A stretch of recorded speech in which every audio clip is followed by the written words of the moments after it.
چگونه دوست دختر پیدا کنیم؟ مورد اول، کلا کپو برعکس نذاریم.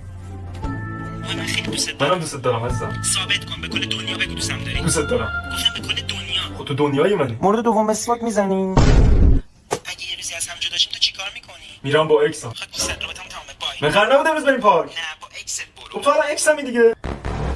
میتونم یه سوال ازت بپرسم؟ من بعدم باهات صحبت میکنم.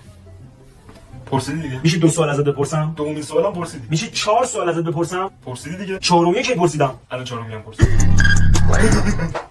این موبایل کی تو کیفه؟ تو قرعه کشی بردم. قرعه کشی؟ بین من و 2 نفر دیگه. 2 نفر دیگه کی بودن؟ فکر نکنم بخوای بدونی. همین الان میگم این موبایل میندازم اشکالی. صاحب این موبایل و پلیس. احمد اومده سراغ نوزادش یاسر. یاسر کجاست؟ یاسر خیلی جیغ و داد میزد و گریه میکرد. از این پنجره پشتی پرش دادم پایین. چیکار کرد؟ نگفتی فرشته کوچولوئه؟ آره گفتم فرشته کوچولوئه. نترس. فرشته‌ها بال دارن. بازم ریاضی 0 گرفتی. تو چرا درس نمیخونی؟ آقا ما 365 روز در سال داریم، درسته؟ درسته. خب هر هفته پنجشنبه جمعه ها تعطیلی. میشه 2 روز تعطیلی در هفته. در سال ما 52 هفته داریم. میشه 104 روز تعطیلی. میمونه چقدر؟ 261 روز. 90 روز تابستون هم که انقدر گرمه نمیشه هیچ کاری کرد و سال تحصیلی هم تموم شده. میمونه چقدر؟ 171 روز.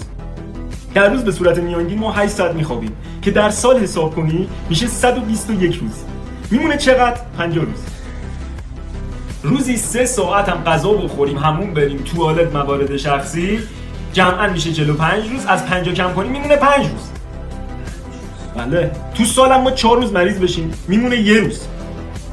اون 1 روز هم تولدامه دیگه. داداش اگه یکی ازت ساعت رو بپرسه، موبایل از تو جیب در میاری، ساعت رو نگاه می‌کنی بهش میگی، درسته؟ آره درسته. خب ما برگشتیم به عصر ساعت جیبی.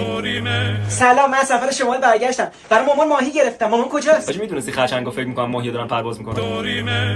این برای غذا آماده است. مامان زیر ریختی توش؟ آره زیر ریختم توش. تو این استا دیدم که میگن برای کلی سمت چپ خوبه. یه زمانی تو میگفتی اون چیزایی که تو فیلم‌های تلویزیونه باور نکن. حالا من بعد به تو بگم اون چیزایی که تو اینستاگرام رو باور نکن. بابا دورینه بارونمون کرده. نمیخوای چیزی بهش بگی؟ مشروب خوردی پسر؟ نه مگه مشروب می‌خوری چه حالتی به دست میاد؟ مثلا اون 4 تا درخت تو حیاطمون هست. 8 تا میبینی. ولی کلا 2 تا درخت تو حیاطمون هست.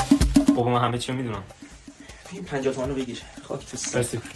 وا بابا. همه چی راجع به تو هم میدونم. هیچ دوا در نیست. همه چی راجع به تو هم میدونم داداش. همه چی راجع به تو هم میدونم مامان. این 50 تومن بگیر. لال میشی. میدونستی این کاری که داری میکنی دزدیه پسر. پزشکا دوست دارن شما مریض بشین. مکانیکا دوست دارن ماشینتون خراب بشه. فقط دزدان که آرزوی سعادت و خوشبختی براتون دارن. بابا آف. مامان میتونم نه اگه گفتم نه. مامان جدی نه. اکه 1 2 3 مامان من نه.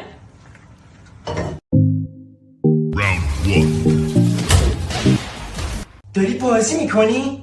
مگه نگفتم اتاقتو تمیز کن؟ بار اول اومدم ازت پرسیدم میتونم اتاقمو تمیز کنم گفتی نه. دوباره اومدم گفتم اگه تمیز نکنم دعوام نمیکنی گفتی نه. دوباره اومدم پرسیدم مامان جدی تمیز نکنم گفتی نه. آخرش هم اومدم گفتم مامان من فردا امتحان ریاضی دارم میشه درس بخونم گفتی نه. اشکالی نداره الان میپرسم مامان میتونم.